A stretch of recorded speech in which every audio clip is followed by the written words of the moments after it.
Darlin's Coyote Medicine Show, which is the Coyote Way at play on the Hazy Radio Network, baby. The rockin'est network around. Happiest time you've ever found, wouldn't you say? Hey, hey. Love you that way, babies. Love you this way, too. So, darlings, what do we do? Well, first we rock, first we roll. Keep opening up. Smoke a little MJ, drink a little coffee. Say, babies, I love waking and baking. I'm going to work happy today. If I go to work at all, I may not. I may just go out and play. Or work is play. Whatever. Hey, hey, hey. Maybe you're retired like me and working harder than you ever have. Best thing to do when you retire is to stay after it. Just do it in the areas that are a little more enjoyable than what you've been doing. God, I got to admit, one of the hardest things I ever had to do inside of my, unconscious presence a couple of years ago was to let go of the trucks. Oh man, I didn't think I could do that. I'd been off, between what was about, well, anyway, 12, 13 years. I was completely off the road there in mid-career, and I was just totally serving spirit heart. And then circumstances changed, and I got drawn back into it, just fell back into it, just like smoking, like you'd never quit. I could still drive like a maniac. Made some mistakes early on, but got my rust out of my joints and got rolling, man. Got back to it, did it for another 7, 8 years before I retired. But I knew the day that I retired, because I was already getting my retirement, so might as well. But I knew the day I retired that, I had to. That, I just wasn't as gifted and skilled at it as I'd been before, for starters. But I still good, probably better than most out there. But still, I didn't want to hurt nobody. That's one thing I always vowed to within myself when I took behind the wheel of the big rigs. I said to myself, I ain't never going to hurt anybody in these trucks, not myself or anybody else. And it's not that I didn't have an accident or two along the way. I did. Mostly just unfortunate circumstances where, for whatever the reason, couldn't quite drive out of them, but nobody got hurt. People might have been uncomfortable and stuff like that, but nobody got hurt. No broken bones, no death, no nothing. I've managed to do that, and it was because I set that as my intention. I didn't realize it, but when I began that career, which is way back, I set that as my intention. And kept it there. And I know that's what got me through. And then this one day, I knew it was getting close. I think it was back 2 years. It was like 2012, yeah. And it was like October of that year. And, I'm trucking to El Paso to Nogales to Denver and back to Alamosa, basically. It's a good little route, but, anywhere from 2,200 to 3,000 or so miles a week. It wasn't too bad. I could handle that. Wasn't making a whole lot of money, but I liked the trucks I was driving. I liked most of the people I worked with, and the guy that I worked for was an awesome dude, big heart, gracious guy. I loved him. You don't run into those kind too often in trucking or anywhere else, man. But there he was, good guy. But he had his faults like everybody else. But I was having a good time with it. I love my trucks. I love driving. I love getting up and down the highway, And I had my dog with me. Everything, my angel dog with me. Everything was just perfect, happy, and carefree, relatively, And the week before I quit, it kind of started going hoo-hoo. It started going the other way. It wasn't working with me the way it had. And the angels were kind of speaking to me quietly in the background saying, Grandpa, it's time. This is the last run. So enjoy it. We'll keep you safe here. Enjoy it. But this is your last run. And God, I couldn't admit it to myself. I was sitting there, hanging on that big old wheel and shifting that big old stick, and I'm thinking, man, I'll never quit this shit. I can't. I love it too much to give it up. But, life is really had come to that point out there where it was almost intolerable. People just didn't have the respect for you they once had, etc. People were not driving wise. The docs that we dealt with were getting increasingly hostile. Respect had gone out the window. Even for an elder, I couldn't believe it, man. Amongst the indigenous peoples, not just the, hoo-hoos, but amongst the indigenous, there was great disrespect. I couldn't believe it, man. And this was in my last week. I was seeing these kind of elements.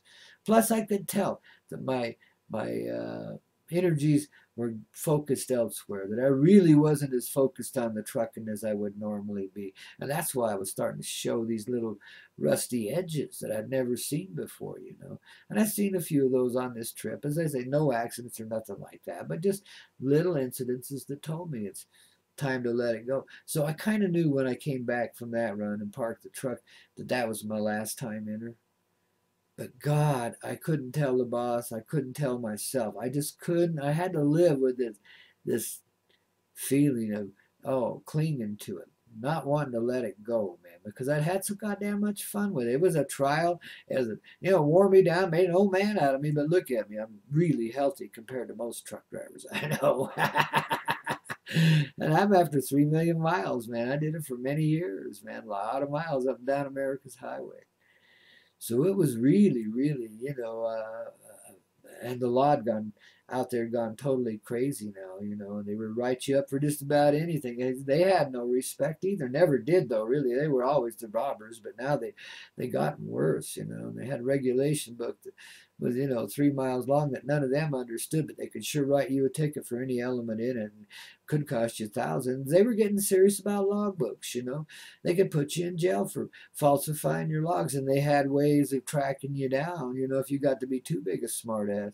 So you couldn't have an accident out there, because if you did, everything you did in the last, 7, 8 days is going to be investigated, and maybe even before that if you got in a serious accident.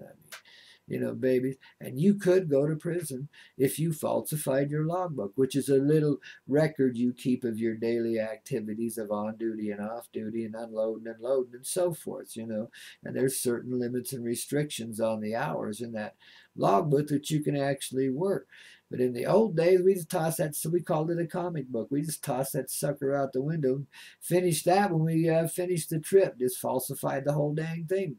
It was kind of a wink thing, because everybody knew we were working 24/7, that was just trucking, and everybody knew that we'd stretch at long hours forever and ever, even if it wasn't 24/7. It was all, I used to average 1,000 miles a day in my young days, driving a truck that, maybe its average speed would be 60, because I usually always had a fairly fast one. I was very blessed that way, I always had some powerful rigs to drive. Usually I didn't have to buy them. I did once, but wow. And I bought the wrong truck in a way, because when I bought it, somebody else had been driving it, up and down the West Coast, and they'd been overdoing it a bit, and that's why they had to sell their truck, and that's why I had to buy it, I guess.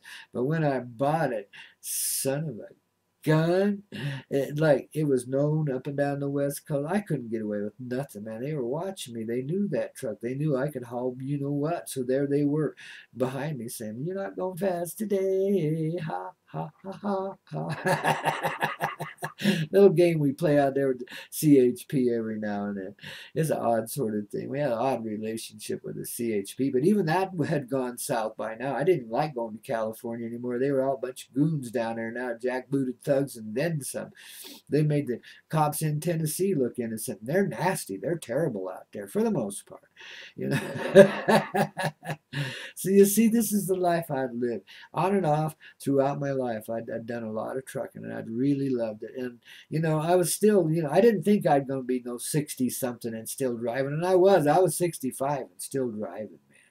I couldn't believe it, man.